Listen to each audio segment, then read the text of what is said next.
Hello, friends, and welcome back to Malicious Compliance Stories. In the first story, our OP uncovered a scheme in which his manager and a rude lady were stealing products from his company. But before we begin, don't forget to subscribe to our channel if you're new here, and turn on notifications so you don't miss a new video every single day. Here we go. Rug lady and $4,000 of missing product? What could possibly go wrong? One of the biggest issues we encountered back in the warehouse days was the area manager.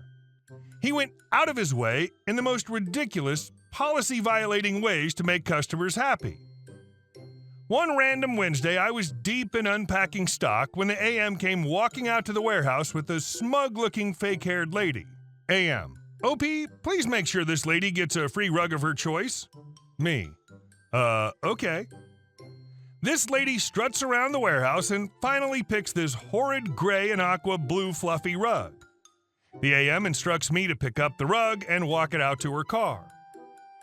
As we walk back to the warehouse, the AM explains/justifies himself. Apparently the company screwed up her order, so they silenced her complaints with a free rug. Was that the end of it? Hell no. A month later, this lady's walking through the warehouse. I immediately recognize and tell her she can't be back there. The AM walks back and says, Rug B, you're here for your free rug? The customer says yes. And the process repeats itself. The customer selects a rug and the AM makes me load it. I turn to the AM as she drives away. Didn't you already give her a rug? AM: No, I didn't. Okay. 5 months pass and the AM comes back into the warehouse. AM, darkly near: there's a customer coming in this weekend. We messed up her order and we're giving her a free rug. Me, confused: Is this the rug bee? AM: Yes, how'd you know? Me: Because you already gave her a rug. AM: Well, when she shows up, make sure you give her whatever rug she wants. Me: But she's already got 2 rugs. AM: When she comes in, you better give this lady a rug. With that, the AM storms out. Initially, I'm pissed off. This lady's scamming us, and the AM's either too stupid or too lazy to stop it. I begin to formulate a plan, but a few steps need to happen.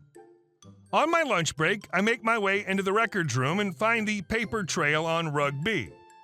Her original sofa order, her canceled order, her customer service complaints, the initial free rug approval from the AM, and records of the 2 times rugs given to her on both separate occasions.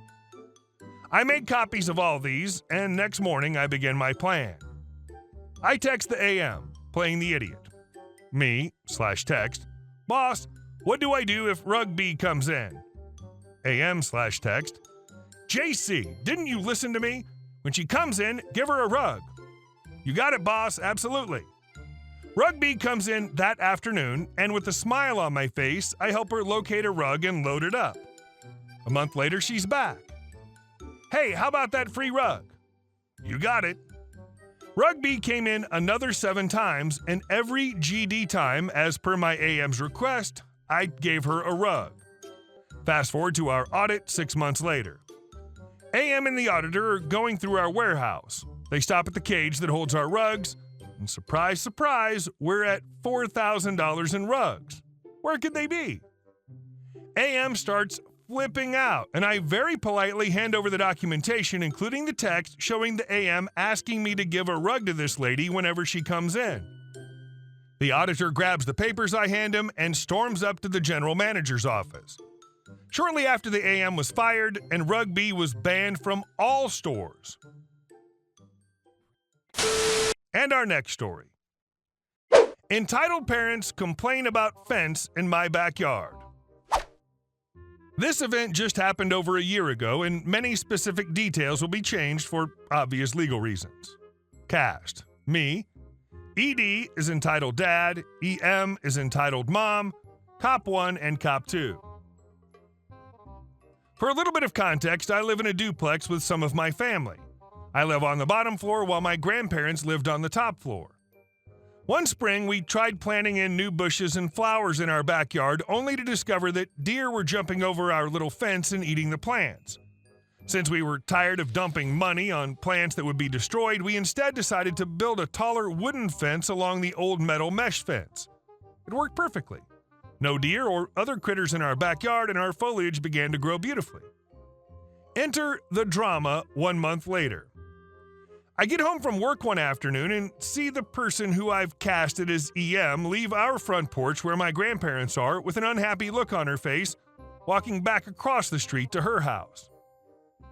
I asked my grandparents what happened, to which my grandmother told me that her 2 kids, both 4 to 5 years old, were upset that we put the fence in our backyard to keep the deer out, and that it was blocking the kids' view from their bedroom to view the admittedly beautiful creek that ran behind our house. Quick note. I've been in the exact room her boys were in, as I've been over to their house when it was owned by the previous owner and his sons. You can easily see the creek behind our house across the street from their window. My grandparents told EM that we wouldn't be tearing it down, and that's when she left. The next day, on my day off from work, I'm home by myself, drinking coffee and watching some Game of Thrones in the morning, roughly 10-11 a.m. Then there's a knock on my front door. I take a quick peek through my living room windows to see that it's, in fact, EM. Luckily, my living room door connects to the hallway, and there's a table with a lamp on it right next to the door that I place my phone on and hit record. Call it intuition, paranoia, or instinct, but something told me to use my phone.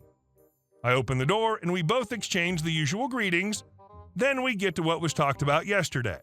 EM: do you live here? Me: yes. Me being confused. EM: okay, so are you aware of the fence in your backyard?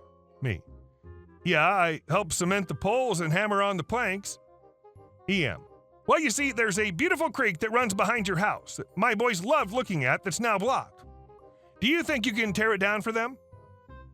I made sure I politely told her no and then explained why we put it up in the first place. EM told me that it was unfortunate I decided not to, and then left. A few hours later, I hear another knock at my door. I peek through my living room windows and see that it is in fact ED. I repeat the same process I did before, and the conversation went as follows. ED: was my wife over here earlier? Me: yeah. ED: did she talk about your fence in your backyard? Me: yeah. ED: well, listen, buddy, you'd really be doing me a favor if you tore that down so I won't have to hear her nag for the next week. So could you help me out here?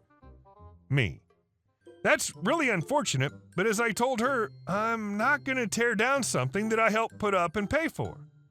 ED: well, that's unfortunate. ED said his farewells and we both depart. 10 minutes later, I get another knock on my door. This time it's 2 cops with EM behind them and ED watching across the street. I open the door and ask them what the problem is. Cop 1 tells me that EM said that I've been yelling at her, ED, and their 2 kids for no reason. And both of them approached me to discuss this like adults, to which I insulted them by calling them names and making fun of their weight. Both of them were clearly obese. I explained to both officers just how absurd those claims were and offered them video from my phone to confirm it. Immediately, EM begins to freak out. EM: he can't record me. That's illegal. Arrest him. Cop 1: ma'am, it's on his property. He has the right to do so. Now, if you please wait across the street. EM: unbelievable. So I show the officers the videos on my phone, and they start smirking and nodding their heads up and down.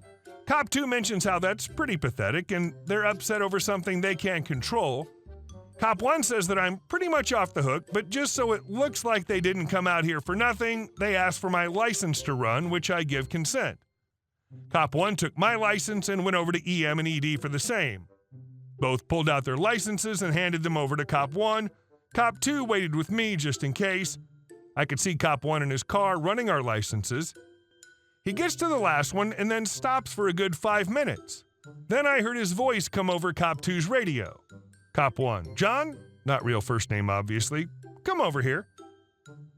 Cop 2: Roger. Cop 2 told me not to move as he went over to the squad car.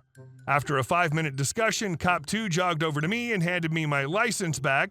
I asked if everything was okay, to which he said that I was in the clear and I could go back inside. I decided to sit on my porch to see what would happen next.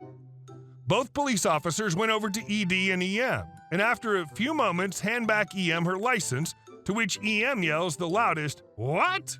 I've ever heard in my life. The two cops then put ED in cuffs and give him his Miranda rights as they escort him into the cop car. EM starts going berserk, ugly crying, runny nose, the works. After they drive off, EM yells at me across the street saying how it's my fault for what just happened, to which I replied that I'm not the one who called the cops. She replied by shouting, "Whatever," about 10 times as she started to walk back to her house. I see a school bus turn the corner at the end of my street, at which point I shouted to her, "Now how you gonna explain this to your kids?" EM, as loud as she possibly could yell, screams for me to go F myself as she breaks the glass in her door as she slammed it shut. I really couldn't hear anything from her house except for the occasional angry outburst, and believe it or not, nothing happened for a few weeks, then a month. 2 months passed, then one day I come home from work and see a foreclosure sign out in her front yard. By sheer dumb luck, my house hosted my cousin's birthday party, and my aunt invited several of her friends over. One of her friends just happened to work for our town's police department as a clerk. My aunt's friend heard about the foreclosure across the street and wanted to know what happened. It was a nice home after all. After I explained what happened, her jaw hit the floor, and then she told me exactly why ED was arrested. As it turns out, there was a warrant for ED's arrest for armed robbery all the way back in the 80s. And that's not all. He committed the crime in Ohio and crossed state lines to live in New York, thereby nullifying the statute of limitations. The only reason why he was finally caught is because the town he committed the armed robbery in finally entered the 21st century and digitized their paperwork just a year earlier. She knows this because she had filed the paperwork to extradite him back to Ohio.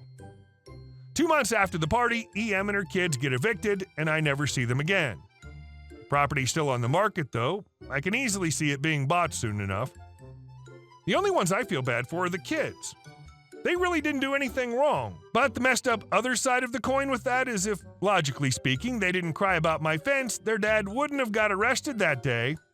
But I tell myself that he would have gotten caught sooner or later, so it was bound to happen. I have a hunch that the kids didn't give a damn about the fence. It was her that wanted it gone. Hey guys, thank you all for watching the video. I'll see you in the next one.